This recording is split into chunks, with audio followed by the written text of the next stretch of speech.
New South Wales is going to welcome international students by the end of the year. By the end of this year, hundreds of international students will return to the NSW.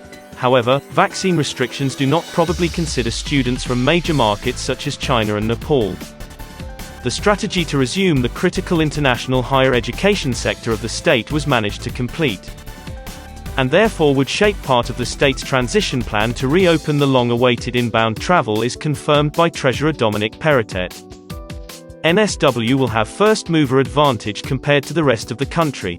We have the best universities in Australia, and now we are going to be the sole market for international students. According to Mr. Perrottet, tens of thousands of people in NSW rely on the international student market for work, and the restart of the industry would also address the rising issue of labour shortages in the state. At the time that the NSW government was looking at ways to ensure it has the capability and processes in place to allow international students to return safely when restrictions allow. At this stage, we are examining options, and part of that is looking at how we can bring international students back without reducing our capacity to take Australian citizens wanting to return home. For about 12 months, Mr. Perrottet had worked on a plan to bring international students back, but he had been disrupted by the Delta outbreak. University vice-chancellors discussed logistics and the arrangements for quota sharing at their final sessions on Thursday. As NSW's Treasury officials sorted out the terms of a strategy that will be revealed on Friday, the Indian market was one of NSW's primary goals as a portion of his new trade and investment policy. It will boost more friendly relation with Indians. Mr. Perrottet and universities are also developing a strategy together to bring back students from China and Nepal.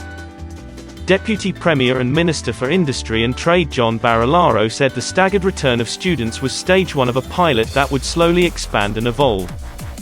As vaccination rates continue to rise in NSW and internationally, the international education sector sustains thousands of jobs across NSW, and I'm proud that NSW is leading the way with the return of international students to our shores.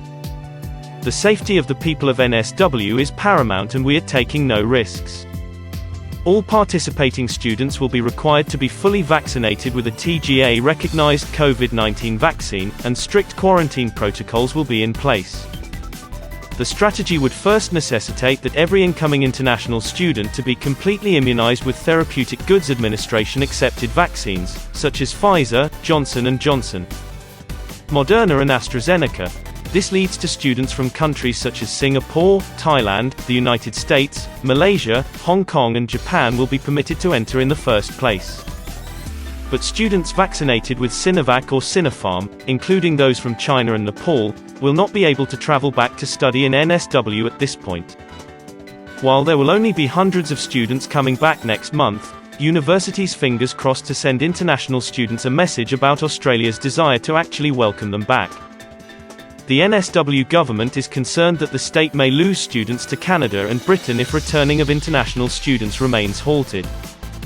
The quotas discussed in NSW universities based on their 2019 registration numbers, and all international students will need to quarantine in purpose-built student accommodation.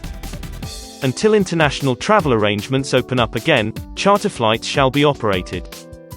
The NSW Treasury invited expressions of interest earlier this year for a targeted student lodging located in the CBD or in its boundaries, for a panel of eligible providers for the 14-day quarantine period to accommodate international students in the NSW. The Australian economy was contributed nearly $38 billion by international students, while NSW received more than $14 billion in 2019. In June, Mr. Perrottet explained to the Herald that medical and health-related students and students close to completion their degrees will be prioritised to travel back to NSW universities under a long-awaited rescue plan. That's it for today. Hope you enjoyed. Stay tuned for latest news flash.